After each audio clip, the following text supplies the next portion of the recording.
নিরামিষ কুমড়োর ছক্কা তো অনেক খেয়েছেন। একবার এইভাবে 2-4টে পনির দিয়ে নতুন স্বাদের নিরামিষ কুমড়োর রেসিপিটা বানিয়ে দেখুন। বাড়ির বাচ্চা থেকে বড় সকলে এই রেসিপির ফ্যান হয়ে যাবে। আর এটা বানানো খুবই সহজ, খুবই কম সময়ে আর সাধারণ কয়েকটা ঘরোয়া উপকরণ দিয়ে তৈরিও হয়ে যায়। নমস্কার বন্ধুরা, আমার চ্যানেলে স্বাগত জানিয়ে আজকের রেসিপি শুরু করছি। তো প্রথমে আমি এখানে প্রায় 500 গ্রাম মতো কুমড়ো নিয়েছি। আর এখানে দেখুন একদম উজ্জ্বল আর ভালো রং দেখে কুমড়ো নিয়েছি। আর দেখুন এই কুমড়োর সবুজ অংশটা বেশ অনেকটাই চওড়া। আর এই কুমড়োগুলো কিন্তু খেতে বেশি ভালো হয়। তো দেখুন কুমড়োর খোসা কিন্তু আমি হালকাভাবে ছাড়িয়ে নিয়েছি, একদম ভালোভাবে ছাড়াইনি। এতে করে কুমড়ো একদম গলে তরকারির সাথে মিশে যাবে না। তো দেখুন কুমড়োটাকে আমি এইরকম একটু মিডিয়াম সাইজ মতো করে কেটে নিচ্ছি। তো একই রকম ভাবে সমস্ত কুমড়োটাই দেখুন কেটে নিয়েছি। এবার এগুলোকে খুব ভালোভাবে ধুয়ে নেব। এবার গ্যাস অন করে কড়াই বসিয়ে এখানে দিয়ে দিলাম একদমই অল্প একটু, প্রায় 1 চামচ মতো সর্ষের তেল। তেলটাকে ভালোভাবে গরম করে নেব। তেল ভালোভাবে গরম হয়ে আসলে এখানে দিয়ে দিলাম একটা শুকনো লঙ্কাকে 2 টুকরো করে। তো লঙ্কাটাকে একটু নাড়াচাড়া করে ভেজে নিচ্ছি। লঙ্কাটাকে একটু ভেজে নিয়ে এবার এখানে দিয়ে দিচ্ছি ছোট চামচের 1 চামচ মতো গোটা জিরে, ছোট চামচের 1 চামচ মতো গোটা মৌরি, আর 2টো পাকা লঙ্কাকে আমি একটু করে ভেঙে দিয়ে দিলাম, কারণ গোটা লঙ্কা ভাজতে গেলে কিন্তু তেল ছিটে একদম চোখে মুখে আসার সম্ভাবনা থাকে। তো একটু নাড়াচাড়া করে নিয়ে এবার এখানে দিয়ে দিলাম কয়েক টুকরো আদা, প্রায় 1/2 ইঞ্চি মতো আদাকে ছোট ছোট টুকরো করে দিয়েছি। এবার আবারও কিছুক্ষণ নাড়াচাড়া করে ভেজে নেব। মোটামুটি মশলা থেকে একটা সুন্দর ফ্লেভার বেরোনো অবধি ভেজে নেব। আর আপনারা কিন্তু এখানে পাকা লঙ্কার পরিবর্তে কাঁচা লঙ্কাও ব্যবহার করতে পারেন, তবে পাকা লঙ্কাটা দিলে কালারটা বেশি সুন্দর আসবে। তো দেখুন মশলাটাকে আমি সাথে সাথেই নামিয়ে নিয়েছি। এবার ওটাকে এক সাইডে ঠান্ডা হতে দিলাম। এবার আবারও আমি কড়াইয়ের মধ্যে দিয়ে দিলাম 2 চামচ মতো সর্ষের তেল। তেল গরম হয়ে আসলে এখানে আমি কেটে ধুয়ে রাখা কুমড়োগুলো দিয়ে দিচ্ছি। সমস্ত কুমড়োটা দিয়ে একটু নাড়াচাড়া করে নেব। এবার এখানে দিয়ে দিচ্ছি অল্প একটু হলুদ গুঁড়ো, তবে লবণটা কিন্তু আমি এই সময় দেব না। হলুদ গুঁড়োটা মিশিয়ে নিয়ে এবার মিডিয়াম টু হাই ফ্লেমে কুমড়োটাকে ভেজে নেব। আর এইদিকে ভাজা হতে থাকুক। আর এইদিকে দেখুন মশলাটা কিন্তু হালকা ঠান্ডা হয়ে গেছে।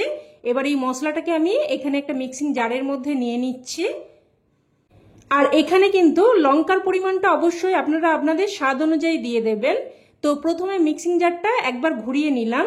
এবার এখানে দিয়ে দিলাম একটা মিডিয়াম সাইজের কুচানো টমেটো।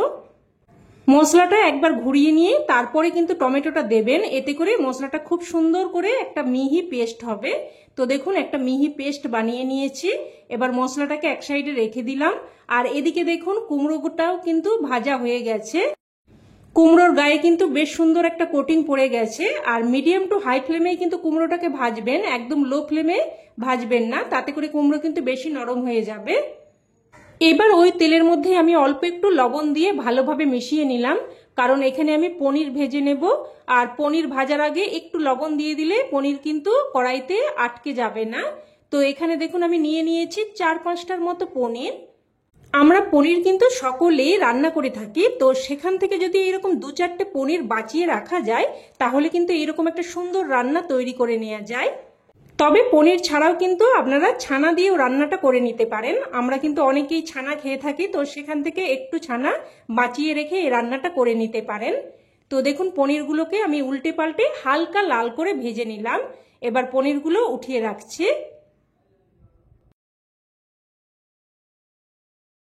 এবার ওই তেলের মধ্যে ফোড়নে দিয়ে দিচ্ছি 1/2 চামচ 5 ফোড়ন, 2টো ছোট এলাচকে একটু ফাটিয়ে দিয়েছি, আর একটা শুকনো লঙ্কা আর একটা তেজপাতাকে 2 টুকরো করে দিয়ে দিয়েছি।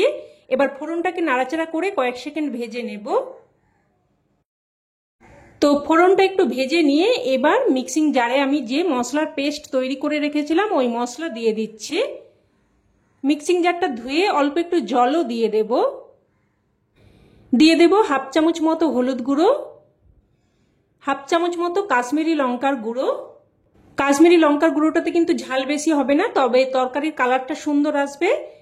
আর দিয়ে দিলাম স্বাদ অনুযায়ী লবণ। এবার সমস্ত মশলা ভালোভাবে মিশিয়ে নিয়ে একটা ঢাকনা দিয়ে মশলাটাকে কিন্তু প্রায় 2 থেকে 3 মিনিট মতো কষিয়ে নেব। তো ঢাকনা দিয়ে মশলাটাকে প্রায় 2-3 মিনিট মতো কষিয়ে নিয়েছি। দেখুন মশলা থেকে তেল সেপারেট হতে শুরু করেছে।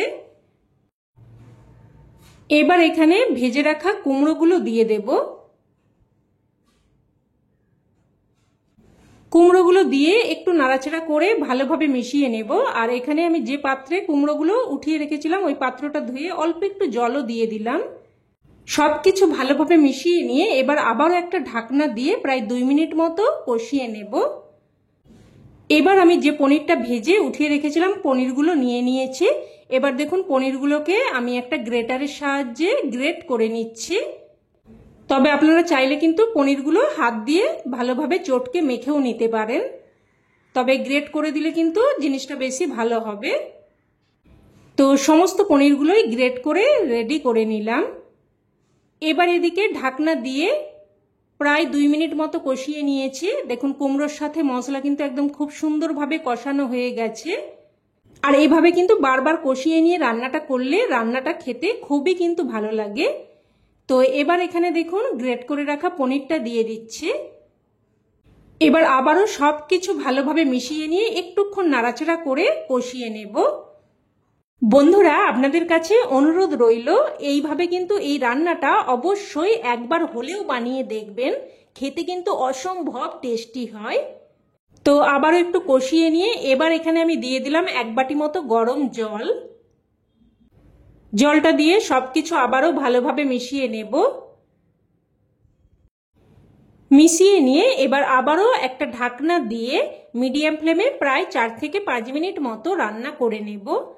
তো ঢাকনা দিয়ে প্রায় 4 থেকে 5 মিনিট মতো রান্না করে নিয়েছি। আর দেখে নেব এবার কুমড়ো ভালোভাবে সেদ্ধ হয়েছে কিনা। তো দেখুন কুমড়ো কিন্তু খুব সুন্দরভাবে সেদ্ধ হয়ে গেছে। এবার আমি এখানে দিয়ে দেব অল্প একটু চিনি। আর অবশ্যই কিন্তু একটু চিনি দিয়ে দেবেন, এতে করে স্বাদটা সুন্দরভাবে ব্যালেন্স হবে আর খেতেও কিন্তু খুবই ভালো লাগবে। যেহেতু নিরামিষ রেসিপি অবশ্যই কিন্তু একটু মিষ্টি দিয়ে দেবেন।